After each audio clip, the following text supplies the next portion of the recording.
Salut à tous et bienvenue dans une nouvelle série où nous allons parler articulation, muscles, groupes musculaires et leur implication dans notre cher sport, le street workout.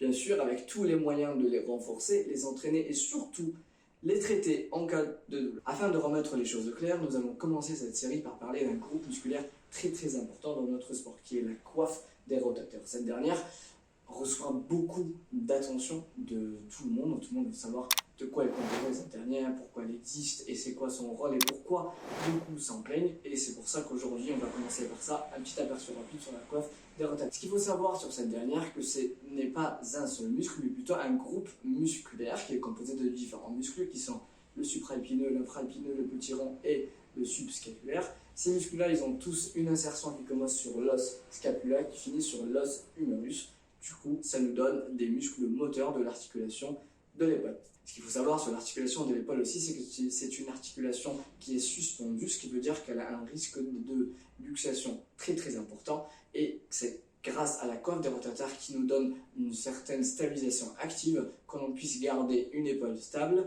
et qui donne des mouvements qui sont très forts, très amples et surtout très rapides, surtout pour les sports balistiques. Voilà, toutes les revues de biomécanique sont toutes d'accord sur le rôle stabilisateur actif de la coiffe des rotateurs.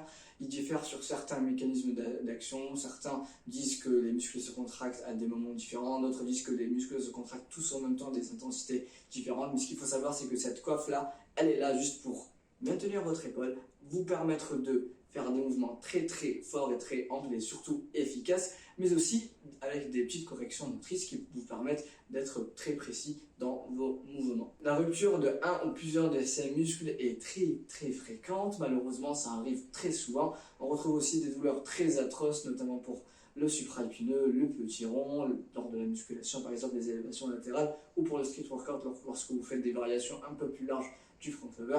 Ça arrive très souvent malheureusement, mais ne vous inquiétez pas, il existe des moyens de les traiter et on va en parler bien sûr dans prochaine vidéo. Voilà, c'était un aperçu rapide de comment va se dérouler cette série. Nous allons bien sûr parler anatomie, mais surtout sport et moyens de traitement en cas de douleur. Malheureusement, les douleurs arrivent au sport, du coup il faut bien s'entretenir et ne vous inquiétez pas, d'autres vidéos arrivent pour vous expliquer cela. Bon, n'oubliez pas de me dire en commentaire ce que vous pensez de cette série vidéo. Dites-moi bien sûr ce que vous voulez apprendre, ce que vous voulez qu'on aborde dans les prochaines. N'hésitez pas à vous abonner, de laisser un like et de partager cette vidéo avec votre collègue qui bien sûr ne s'entretient pas et qui a mal à l'épaule. D'autres vidéos arrivent. Merci d'avoir regardé cette vidéo et à la prochaine.